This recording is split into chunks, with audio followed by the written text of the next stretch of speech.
Hello everyone, welcome to my channel UPSC aspirant. আজ আমরা জানবো কীভাবে সহজে ইন্ডিয়া টোটাল 28টি রাজ্যের নাম মনে রাখা যায়। তো ইন্ডিয়াকে 6টি জোনাল কাউন্সিলে ভাগ করা হয়েছে এবং আমরা যদি এই জোনাল কাউন্সিল অনুযায়ী স্টেটসগুলোকে ভাগ করে নিই তাহলে কিন্তু আমরা সহজে 28টি রাজ্যের নাম মনে রাখতে পারবো। তো এই জোনাল কাউন্সিলগুলো হলো Northern zone, eastern zone, north eastern zone, western zone, southern zone এবং সেন্ট্রাল জোন। নর্দার্ন জোনের অন্তর্গত রাজ্যগুলি হল হিমাচল প্রদেশ, উত্তরাখণ্ড, উত্তরপ্রদেশ,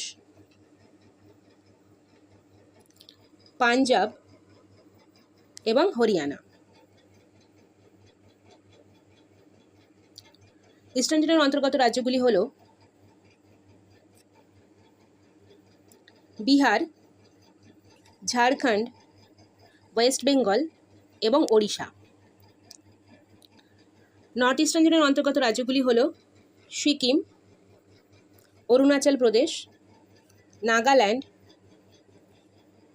মণিপুর, মিজোরাম, ত্রিপুরা, মেঘালয় এবং আসাম। ওয়েস্টার্ন জোনের অন্তর্গত রাজ্যগুলি হল রাজস্থান, গুজরাট, মহারাষ্ট্র এবং গোয়া। সাউদার্ন জোনের অন্তর্গত রাজ্যগুলি হল কর্ণাটক, কেরালা, তামিলনাড়ু, অন্ধ্রপ্রদেশ এবং তেলেঙ্গানা।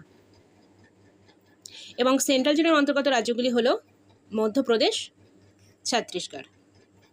যদি আমরা জোনাল কাউন্সিল অনুযায়ী স্টেটসগুলোকে মনে রাখি তাহলে কিন্তু আমরা সহজেই 28টি রাজ্যের নাম মনে রাখতে পারবো। Thank you.